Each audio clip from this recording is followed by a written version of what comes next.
কথা বলতে বলতে কিছু জিনিস দেখাতে দেখাতে ভাইয়ের এই ঘুড়িটি পছন্দ হয় আর এই ঘুড়িটি পছন্দ হয়। তো ভাই মালদা থেকে এসছেন কলকাতায় অন্য এক পারপাসে। তো সেই পারপাসে এসে কিং অফ কাইটস কলকাতায় ভিজিট করে তার কেমন অভিজ্ঞতা হলো একটু ভাই মুখে যদি শুনতে পারতাম ভাই খুব ভালো লাগতো।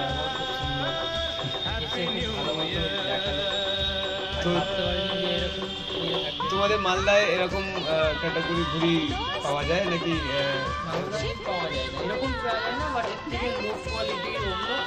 এখানে কোয়ালিটি অনুযায়ী প্রাইস অনুযায়ী তুমি কিরকম বুঝতে পারছো জিনিসটা?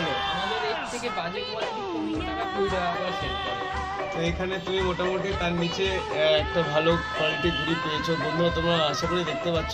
তো একটু বিজি আছি আমি এই 25 ডিসেম্বর অবধি। বন্ধুরা তোমরা যারা যারা ফোনে পাচ্ছ না, যারা যারা মেসেজ করে পাচ্ছ না, তারা একটু অপেক্ষা করো। আর দু এক দিনের মধ্যে আবার কিং অফ কাইটস আবার ফর্মে আসবে, তোমাদের সাথে আবার আড্ডা জমিয়ে দিতে আসবে।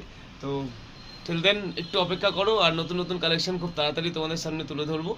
এই অঙ্গীকার নিয়ে ভাইকে অনুরোধ করবো যে ঘুড়িগুলো কীরকম উড়িয়ে লাগলো এটা যদি ইউটিউব চ্যানেলেও শেয়ার করে আমি খুব ভালো লাগবে, খুব আপ্লুত হব। তো ভাই অসংখ্য ধন্যবাদ তোমার এখানে আসার জন্য, কিং অফ কাইটস আসার জন্য, আর আমাদের বন্ধুদের সাথে পরিচয় করানোর জন্য একটু সময় দেওয়ার জন্য অনেক ধন্যবাদ। তো আশা করি আবার আসবে, সময় সুযোগ পেলে আবার দেখা হবে। টাটা।